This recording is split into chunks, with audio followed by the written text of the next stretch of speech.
Assalamu alaikum, урматтуу жамаат, ардактуу аталар, агалар, кымбаттуу окуучулар. Элибизде жакшы сөз бар. Өз тарыхын билбеген келечекке жол таппайт. Эми тарыхты карап көрө турган болсок, ата бабаларыбыздын бардыгы дин менен жашап өткөн. Муну биз алардын айткан сөздөрүнөн, кийген кийимдеринен, ошондой эле кылган амалдарынан байкасак болот. Ошондой эле алардын алтындай кымбат акыл насааттары Куран хадиске төп келет. Азыр биз Шерим экөөбүз бүгүнкү күндө айтылып жүргөн макалдар кайсы хадистен алынган экендигин баяндап өтөбүз. Бисмиллахиррахманиррахим. Лейса минна ман лам ярхам сагирана ва лам юаккир кабирана.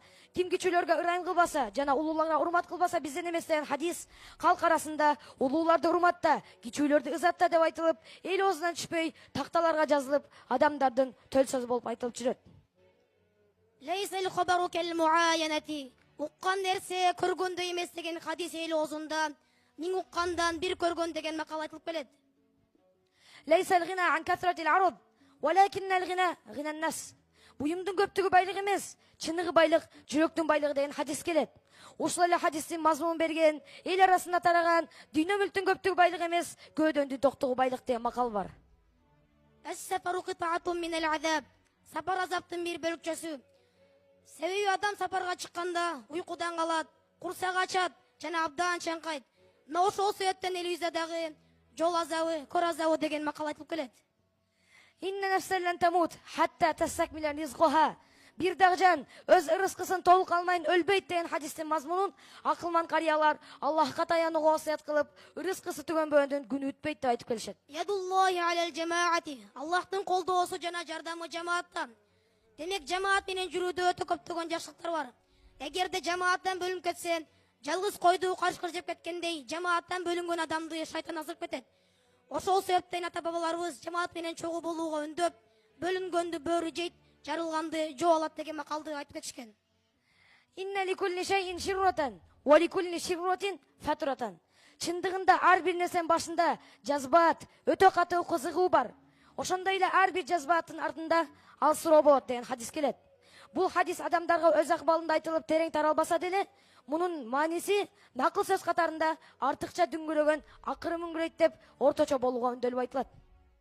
Вала надима ман исташара. Ким кеңешсе өкүнбөйт. Макал кеңешип кескен бармак оорубайт деген максатта ушундай макалдарды айтып кетишкен. Иза кадаллаха ли-абди ан ямута би-арди жа'ала лаху илейхи хаджатан. Аллах бир пендеге кайсы бир жерде өлүмгө чечим чыгарса, ал пенде ошол жерде муктаждыгын пайда кылат деген хадистин мазмунун берген ажалдуу кийик адырга качат деп, адам ажал боло турган жерине шашарын жана ошол жерде гана өз ажалын табарын билдиришкен. Ассаламу кабулал калам. Сүйлөшүүдөн мурда саламдашуу. Макал саламдашпай сөз баштаба. Ал-ажалату минаш-шайтан. Шашылуу шайтандан деген хадис келет. Шашкан шайтандын иши деген макал чын-чындап келгенде жогорудагы хадистин мазмунунан алынган. Лейса ш-шадиду бис-сура'a, иннама з-шадиду аллази ямлику нафсаху 'инда ал-ghadabi. Бирөөнү жыккан күчтүү эмес, чыныгы күчтүү, өз ачуусу келгенде өзүн башкара алган адам. Макал алты жеңген баатыр эмес, ачуусун жеңген баатыр. Куллу бани адама хаттаун ва хайрул хаттаин ат-таввабун. Ар бир адам баласы өтө көп ката кетирүүчү. Ал эми ката кетирүүчүлөрдүн эң жакшылары тобо кылуучулар деген хадистин негизинде адам катасыз болбойт, көл бакасыз болбойт, жаңылбас жаак болбойт, мүдүрүлбөс туяк болбойт деп макал катары айтылат. Жогоруда хадистен бизге ката кетирүүчүлөрдүн эң жакшылары тобо кылуучулар экендиги маалым болду. Ошондуктан биз азыркы учурда тобо кылып калыш керек. Себеби бүгүнкү күндө биз Рамазандын ортоңкон күндө ачыктап айтканда Аллахтын кечирим күндөрүнүн арасында турабыз. Аллах баарыбыздын тобобузду кабыл кылган болсун.